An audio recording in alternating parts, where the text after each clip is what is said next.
Hi there, and thank you for kicking in to watch this recap of the workshop SEO and Google Analytics, Optimizing Your Online Performance. Today's podcast will last around 45 minutes, and my contact details will be at the very end for anyone that has any questions. My name is Patricia Owens, and I work for a company called Full Circle Management Solutions. We are based in Belfast, and we deliver a few programs across the councils in Northern Ireland.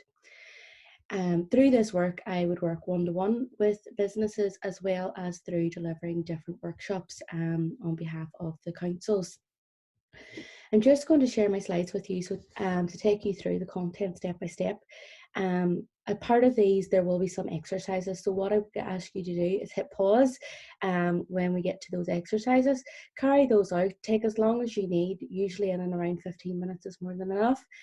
And then restart it back up and we'll be going through the answers. So, okay, what I'm going to cover today, and bringing up the slides here for you now, is SEO and Google Analytics, optimizing your online performance. So what we'll be going through today is the importance of having a plan for the next month of online content for yourself. Now, we'll be touching on a few things today in terms of social media, blogs, updating your website, and putting keywords in it. So in terms of a plan, it's the importance of that for you guys. SEO, so to learn what it is, it's a term that is used widely within digital marketing, and a lot of people use it in the wrong way, or they panic when they hear it because they think it's a technical jargon. What I'm going to do is break down today some of the hints and tips that you can be doing and how one can measure it. So that's where Google Analytics comes in. To learn about keywords, one of the most important things within search engine optimization is actually looking at keywords, looking at in terms of not what you want to be known for, but actually what do your followers know you for or know about your industry for, and how to use them. And then we're going to look at the very end and bring it all together with a checklist for consideration. Okay, so here is a plan that I would use. Now, this is a plan that can be used for social media. It's a plan that can be used for your blogs. It can be used in terms of when you're going to spend time doing keywords. But all it is an Excel document. It's not scary. It's not to frighten you. It's set up. What we've got here is the date. So we've got the 1st of May, 2020. That will be a Friday, and we're going to work on it in the morning. So you have full control over when you're able to work on this. You are setting your own goals and your own limitations. Yes and no really means, am I going to post? Am I going to do a blog? Or am I not going to do anything? So no. Digital marketing doesn't have to take over your life. You can do it in a planned out basis, so you don't have to be doing it every day. But what I would say is, because you're being social online, it is very important that you are reactive when things come in, rather than being proactive every day. Some of the things, and if you tune into the other podcasts that I have online, you will see what these are, what these mean, breaking them down. So on a Saturday morning, for most people, it's a shopping day, in which case we need to be posting something about a shopping day. So is the weather good? Encouraging people to come out.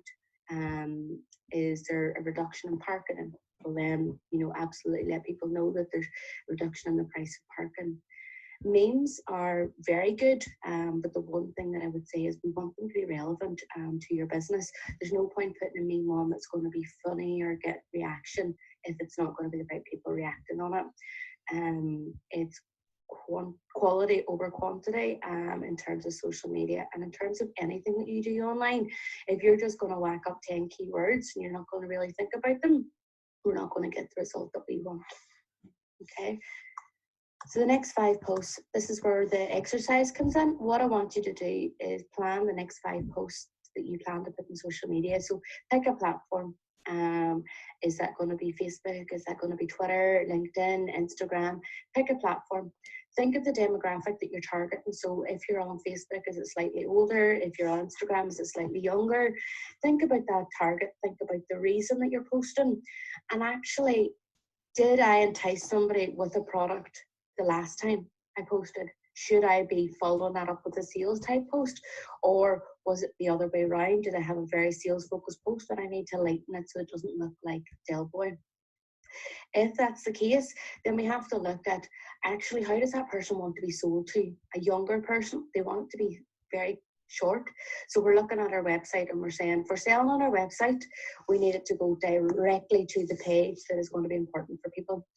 If we're selling to an older person, they maybe want more information. So we have to send them to a page that gives them information, and at the bottom of that has a link. But ultimately, we have to think rather than just, I'm going to put this up because it worked before. It's actually thinking about the keywords that we're using. So new people are finding us on social media, the keywords that we're driving people to our website. So have we got a call to action? Is this the paid post that we want to be call to action? And that's the reason why we're doing 5 posts. So if you take some minutes now, and actually what I want you to do is take 15 minutes to work through this and actually sit there and say, can I answer these questions based on the last 5 posts that I've generated? So why have you chosen this post? Is there something that you think your followers will engage with? A lot of us in business are very, very lucky that our followers are actually the same type of people as us. If that's not the case, then we have to get that feedback. Is it our daughter, our son, our mother, our father, our sister, someone who would be our typical customer? Then we need to ask them, is this something that they think that your followers will engage with? And is it something I posted in the past? So we can look at analytics. We can say, did it work? Did it not work? Do you have to tweak it slightly if it didn't work the last time? So you want to hit pause now and work your way through that. And I'll just carry on with the rest of the slides. So SEO, what is SEO? Well, here's a big technical jargon. Basically, I'll pick out a few things in this. So it's a methodology. So it's a process. It's not going to happen overnight. Strategies, techniques, and tactics. And we're going to talk through a few today. You're not going to change the world straight away. If somebody was to say to you, when you put a website live, if it's new, it's fresh, it's going to take 6 months before Google finds it. That shows you how long it can actually take to get a ranking on Google. These tactics, this process is used to increase the amount of visitors to a website by obtaining a high ranking placement in the search engine results of a page. So the like of Google, Bing, Yahoo, or any other search engines that you use.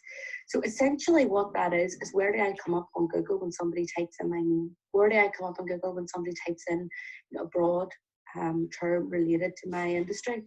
And if I want to be known locally, will people actually put in the location? So if I'm sitting in Limavady today, are they going to put Limavady at the end of it? If I'm up in my office in Belfast, are they going to put Belfast after? We have to make that decision to say, what are people going to be Googling and what do I want to be ranking for? And then we look at search engine optimization and we say, here's the methodology that I'm going to implement. There might be processes or something that you have done that you think it isn't working. So we want to look at the analytics further through this workshop and actually say, well, it's a methodology. There's different strategies. Can we change the strategy to make a difference? So in terms of, looking at our site checkup, people say to me, actually, I don't know if it's good or bad. And why would you? Because it's all the back end of a website that somebody else may have built for you or that you built for yourself, not knowing any of these hints and tips. So essentially there is a website, it's called SEO Site Checkup. You can set up an account with them and pay, or you can run one free checkup every 24 hours. Realistically, within that, you're able to get the feedback of how well is your site performing. And what I want to show you within this is that the like of Amazon, we look at Amazon, we trust Amazon, we think it's a great website, but it's scoring 81 out of 100. The reason that I bring that up is because we're not going to get 100, but it's about if we're 40 now, getting it to 50. If we're 50 now, getting it to 60. And actually making judgment calls, because what this checkup will show you isn't just this graph. It works its way through everything. It asks us, have we got a security certificate? Have we got a sitemap? Have we got a favicon? So it basically goes through all of the things that Google wants to see. it shows you a cloud of all the keywords that you're ranking for. So even if this is saying that your checkup is great and you're sitting about 80 and you're thinking brilliant, the keyword cloud might be for some things that you absolutely don't want to be known for, or you don't sell at all, you just use the term in your page. So we want to actually say, is this correlating to what I want to be known for as well? Security certificate then. So I touched on this in the last slide there, but if we look at amazon.co.uk, there's a lock beside it. If we look at Facebook, there's a wee lock beside it. And if we look at the volunteernorthwest.co.uk, that's just a random one that I put in. Essentially, there's not secure on that. So the reason for that is that they're not collecting information, or they're not collecting payment types. So they're not actually, you know, by law, by legislation, they don't have to have a security certificate on their website. That said, it is a Google product. So when you pay for a security certificate, you're paying Google in and around £50 a year. Some domain companies will give you the first year for free. Some domain companies will be slightly more. You can buy it from other people. But in terms of ease, it's easier to buy from the people that are providing your domain, because it's a lot easier to link up if you're doing this yourself. Of course, if somebody else is doing it for you, it might be worth looking into the best possible price that you can get. But essentially, it gives you an extra layer of security on your website. So if you're taking card payments or you're taking customers' details, that wee lock will actually give them the peace of mind that you're processing their details properly. If we're looking at SEO, we're making a judgment call. We're saying it's not really worth me spending another £50 on my website, and I don't take anybody else's payment details or anybody else's details on my website. You might not have to get that security certificate, but the one thing that we need to look at is my competitors. You know, do my competitors have a security certificate? Because Google will always rank them slightly higher on that part than they would rank us if we didn't have one. So we actually have to make a decision and say, yes, there is every certain reason that we should have a security certificate, even if it is just to rank higher than our competitors. Okay, meta tags. So I've taken a few different examples here, just one council based in Northern Ireland, the Full Circle, which is our website, and then Canva. The reason I bring those up is Canva is actually very good if you're looking to create pretty imagery or edit images, and as long as you're using the free option, it will generate good imagery and it's cost effective for you. You can use an app, or you can go onto the website and do it there. Personally, I find the website a lot easier because the screen's bigger. Some people say to me, well, it's just handier because all my images are on the phone. It's entirely up to yourself, it's personal choice. Somewhere in the middle, maybe using a tablet. But what I want to show you is a meta tag. Meta tag for Full Circle then. Full Circle is a dynamic and results-focused management consultancy practice. We support businesses to remove barriers to growth and make positive change. Full Circle have made a judgment call that we want to be known as a dynamic and results-focused. We are a management consultancy practice. We do support businesses if they're looking for that. We remove barriers to growth. We make positive change. They're all key phrases within our meta tag that we want to be known for. Now, that doesn't mean that that's everything that anybody's going to search for us. We can make changes to that, and I can go onto the back end of the website and do that. And we'll touch base on how to actually do that in a couple of slides. Canva then. So Canva have ran a Google ad. The Google ad has a meta tag set. So beautiful design templates. So somebody's looking for a template. Tools to boost your workflow. No surprises, so we're looking at the cost. Will that make people search? Potentially not, but it's not about every single phrase, every single term being something that somebody is going to search for. It's actually when they get there that it makes sense, that it's a sentence. Try it free today, free 30-day trial, unlimited storage. There's lots of things that they're using that people will be looking for. Magic resize tool. So if we're looking at resizing images, we're looking at resize, we're coming up on that. But when they have looked at their own website, their general website and their homepage, they haven't set up a meta description. So I want to show you the difference. If we look at the part at the bottom there, HTTPS, they have a security certificate.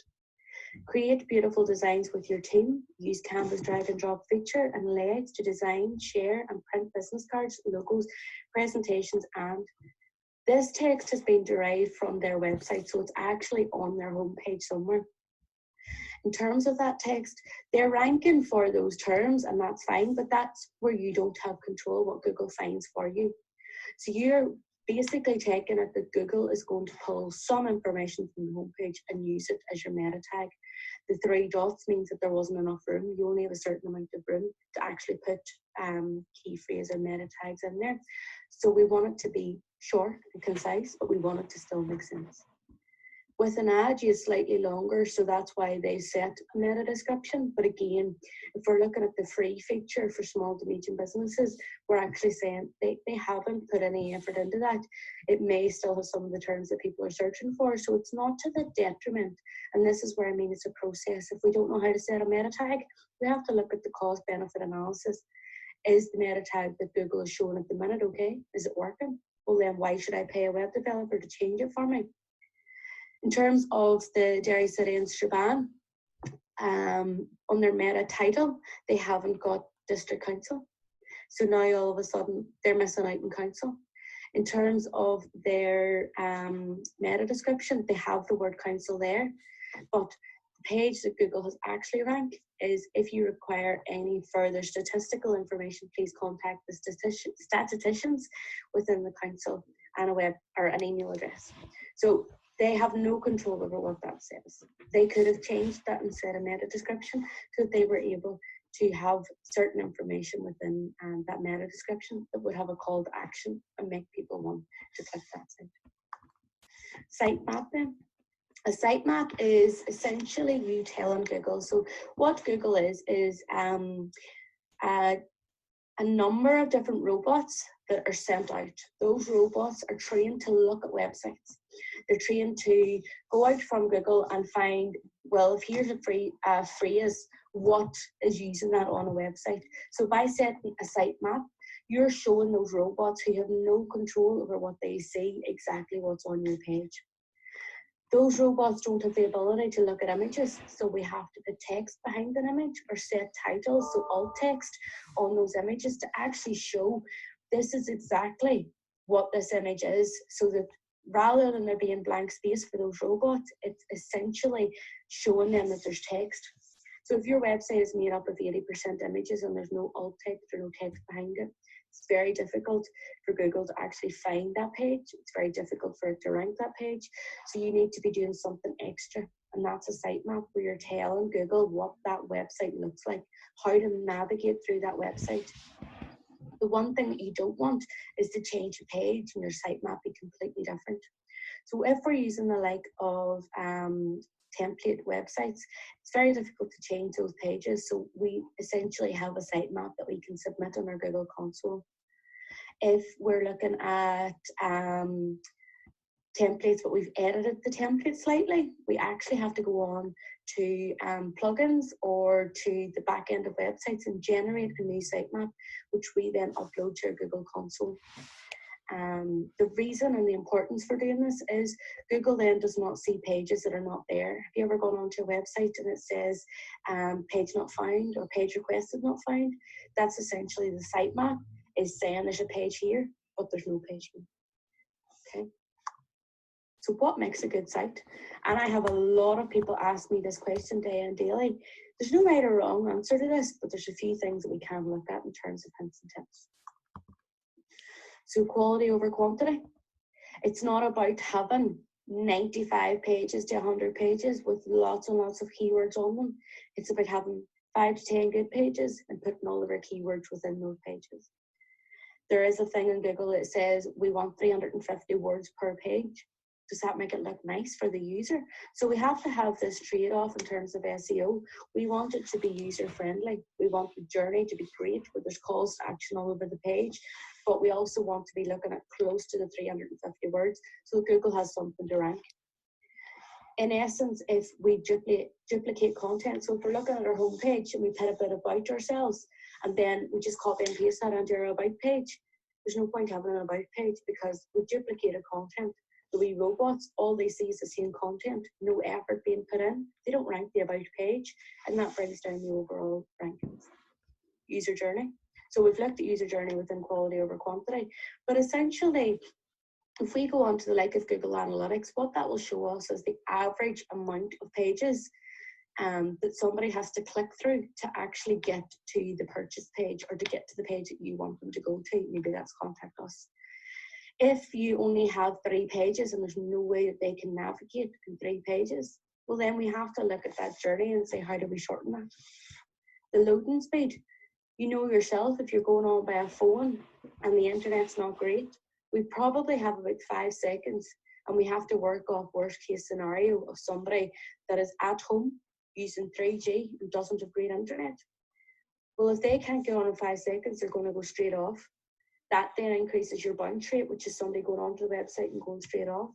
If that decreases, or your bounce rate increases, and your loading speed also increases, you will find that Google will not rank that page because they see it as faulty. They will look at your analytics more than you can ever look at your analytics, and you want it to be that you understand them and you digest them. Broken links then, URL friendly. So if we're looking at broken links, if links, like say you have a call to action and you move that page, your link does not work anymore. We have to have it exactly the same. So if you have a page and it's a call to action button that says contact us, and then you change the contact us to contact, all of a sudden your links will not work, and you actually have to go back in to the editing facility and change that to just contact. URL friendly. Google does not like underscores, they don't see them. So we have to have hyphens or all together phrases. So if we're looking at hashtags where all the words are crammed together, we're looking at that for URL friendly links as well. So a lot of what you learn for SEO can be adapted into social media, as well as creating good content for blogs. Blogs then. This is an example. If that looks familiar, your site is probably built on the like of WordPress. A blog then, what does it do? A lot of web developers will say you should be writing a blog. The reason that they want you to be writing a blog is essentially what it does is update your website. Every time you create a new blog, Google then get a notification that somebody has gone to a new page. They have to go and check that out. So they go and check that page out, any keywords that you've used in that blog, any things that you've put on that blog, new features, they're all beginning to rank on your page. So if we're thinking bringing out a new product or bringing out a new service, we're generating a bit of hype about a service that we have been doing in the past, some of our customers don't know, it's refreshing the content on our website. It's given us internal links where we can be linking back to certain pages. If we're writing it about other people, we're writing it about government bodies, it's given us external links. If that external link works, then Google is going to rank it. So essentially what we want is our website to be generating traffic in and traffic out. We want it to be generating traffic within our website so that people stay on, but we also want to be generating traffic outside of our website that Google then sees that there's 2 pages working together. And vice versa. If there's somebody externally that can be linking to you, then you want that as well. So you should be encouraging that, and that comes from guest blogging. Thinking about the keywords, they are so essential on the like of blogs, because that's essentially where we can be putting in 350 good words. We are creating content for social media. Our social media posts are driving people to our website. There's an external link coming into our website, so that's now ranking up better. We have all of this potential to create this content. We can do this ourselves. We don't need, somebody else doing that for us, but we should be generating that. That's why we want a blog. Every time you update your page, you're sending robots back to your website and you're ranking for the keywords that you control. And essentially, it doesn't mean that your website's a dead page. If you never update your website, you don't have anything coming in or going out, that's static. So it's only ranked once by Google and never changed. If that's the case, we need to be making regular changes to our website. The one thing that we want to remember about blogs is actually, when we think about it, we want our blogs to be consistent. We want people to be checking back. I have clients that generate monthly blogs, bi-monthly blogs, or quarterly blogs. So long as people know how often those blogs are going to be, they're newsworthy, then they will continue to click in. Images then, so we touched on this in a few slides back, but I want to go into slightly more depth. Google cannot see images. The robots do not have the ability to identify images, so what they see is blank space. All they would see if this was my web page would be images, alt text, keywords, sizing, good quality, and upload to Facebook. They wouldn't see the image at the side and they wouldn't see the image at the bottom. So that image at the bottom that says People Initiative Performance, that's saved as a JPEG. So it's no longer text, it's an image. Google will not see that. So if I'm thinking my keywords are actually People Initiative and Performance, I need my alt text to be that. I need my alt text to tell Google what that is, to explain what that is. Full circle then, so I have to have full circle logo. So they then know that's the logo of the company. And it's similarly, every image that I put on my website will slow down loading time if it's not saved in the right way. So I want it to be adding value. We don't put images for the sake of putting images. We put images because they add real value to every page that we have on our website. So in terms of looking at that, we have to actually say, right, what would this resonate with somebody, or what is the reason for this? People don't see alt text, so we can actually put things in that maybe don't make sense but are key phrases. So what we want that page to rank for. Essentially, the keywords are important within this, but the sizing as well. If we keep all of our sizes pretty small, then it's not, massive size. It's not, load time isn't slowed down greatly. So now we're kind of generating a bit of interest where we've got text behind it, so it's content worthy. The size is small enough that it's not slowing down load time. It's not affecting the other things that we need to look at for SEO. So if you want to resize, if you mentioned Canva before about keeping sizes uniform, or upload it to Facebook as an album and then download it, and it will automatically be optimized for size. Mobile optimized. So you probably have heard of this if you've ever looked at the word SEO. It's one of the most difficult things to do by yourself if you're not a web developer, but essentially the reason that something we want to mobile optimize sites is that it fits onto a mobile. Around 52% of worldwide website traffic was generated through mobile in 2018. Those figures are growing and growing every single year. If that's the case, we need to answer to that. We need to give people that option. That doesn't mean that people aren't going on through desktop. They're still 47.8%. So there's still traffic that are coming through a desktop. So our website can't solely look mobile optimized. We have to have two separate sites. One that looks great on a desktop but still works on a mobile. That comes from the templates that you choose. If we're looking at templates, they have to be mobile optimized so they can be used. And when we're developing our website, we have to say, what does that look like on a mobile? So we publish it, look at our mobile, say this needs changed, that needs changed, unpublish it and make those changes so that it works. Within a mobile, we have to be looking at the customer journey. Where do they want to be going? Because essentially images now take up the full screen. Images that were side by side showing the importance are now below each other. So we have to say, where does that call to action go? So that people are then clicking on the right buttons. The usability, is it user friendly? Can they swipe? So when you can hover over something on a desktop, if you're on the like of an Apple iPhone, that's not possible. They're clicking. So we have to look at the usability for a mobile and make that user friendly. Visually, people are a lot more visually in tune when they're using their mobile on websites, and they want it to look nice. We have to take that into account. So what I want you to do now is take 15 minutes to think. What do you believe people are using to search for you? What would you Google if you were wanting to find your company? Again, I asked that question if you're your customer, if you're your typical customer persona.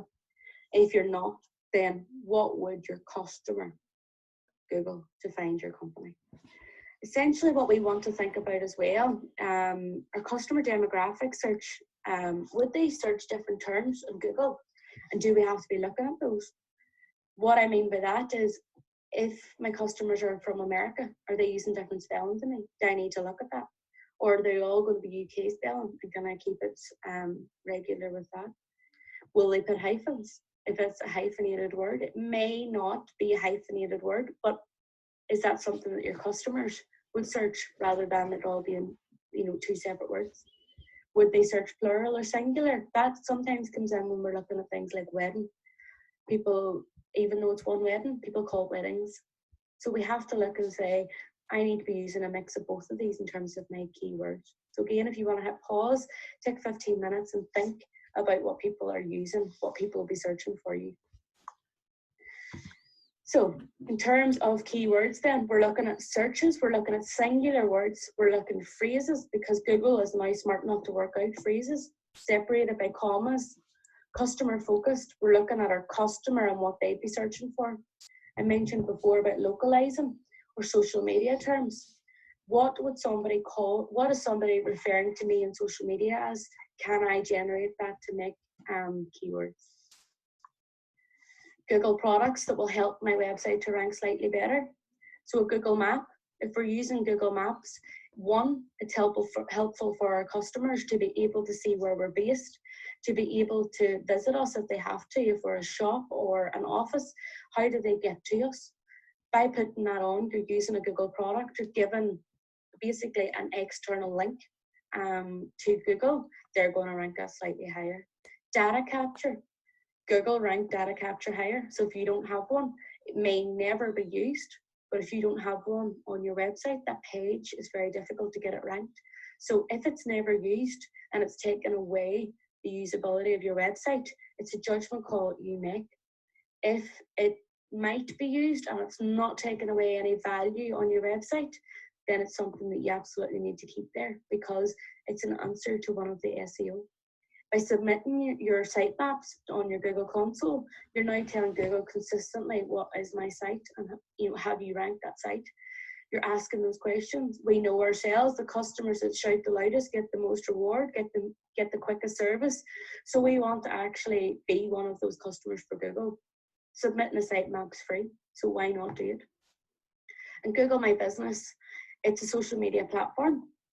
It gives back to Google because it's a Google product. So yes, it's not one of the ones that people go on to find out information or people go on to update regularly, but once a month, once every 2 months, keeping that page slightly up to date, making sure that all the information's on it, that if somebody comes across it, they're not reporting it for it being wrong. All of a sudden now, by having that Google My Business, Google thinks that you're giving an answer to them or you're giving them a reward, so they're going to rank that page slightly higher. Again, these are all things that you want to be looking at. Is my competitor doing it? If they are, they're answering Google's questions, so why aren't you? Internal and external links. Again, if we take 15 minutes and think of 5 websites that you could link to externally. Is there influencers that you use that you could get to do a guest blog? Are there market leaders, the like of which putting things out there? Government bodies, has somebody helped you in terms of supporting you financially to go to a trade show? Has somebody helped you financially in terms of going to visit people in different markets, giving them a shout out? Customers and clients, are you going to do a customer of the week or a client of the month? Can you be linking to their website? Suppliers, so somebody that has created your website for you, they're getting a shout out at the very bottom if we look. Is there somewhere else that we can be doing external links? And vice versa, directories, the like of Google, Yale, 4NI, those type of things. Those directories are all external links that are driving people into you, or social media platforms, but making sure that they're right, that they work, that they're not going to a broken page. Okay, so if you want to hit pause, do 15 minutes and then come back. Google Analytics then. So what is Google Analytics? Google Analytics basically, one, by having it, you have a Google product linked to your website, so it's going to help your SEO massively. But what it also is, it's an information tool. If we've ever looked at our social media insights or analytics, we'll know what we can generate from that. We know what posts work, what posts don't work. So what should I consider within my Google Analytics? Google Analytics will give you masses of information. You could spend weeks on it. The one thing that we don't want to do is take away all of that time that we could be using to generate keywords, to generate traffic, to generate content that actually would be driving people to our website and giving us better analytics. So we want to find that balance. if that's an hour every month, an hour every 2 weeks. It's so that we can digest it, we can know the information, but essentially it's not taking time away from what we're doing. So what is Google Analytics? Google Analytics will show us the bounce rate. Bounce rate is somebody coming onto your website and going straight off. Are they getting enough content within that 3 seconds? Probably not. The site might not even have loaded. So your bounce rate, you want it to be low. Essentially, is everybody going to stay on my website? No. So we are going to have an element of bounce. Google, the robots are coming onto our site and going off. Is that counted as a bounce? So we want there to be some bounce. We don't want there to be massive bounce. If everybody is bouncing off our homepage, we need to do something about it. The average time or average pages that somebody stays on our website, essentially this is where we're going back to the user journey. If somebody is only going to 2 pages, is that enough to buy? If they're only on for 30 seconds, is that enough time to buy? If that's the case, then that's enough. That's all we need our average time to be. If it's not, then we need to increase that average time. So we're looking at the pages that they're bouncing on to generate a bit more traffic.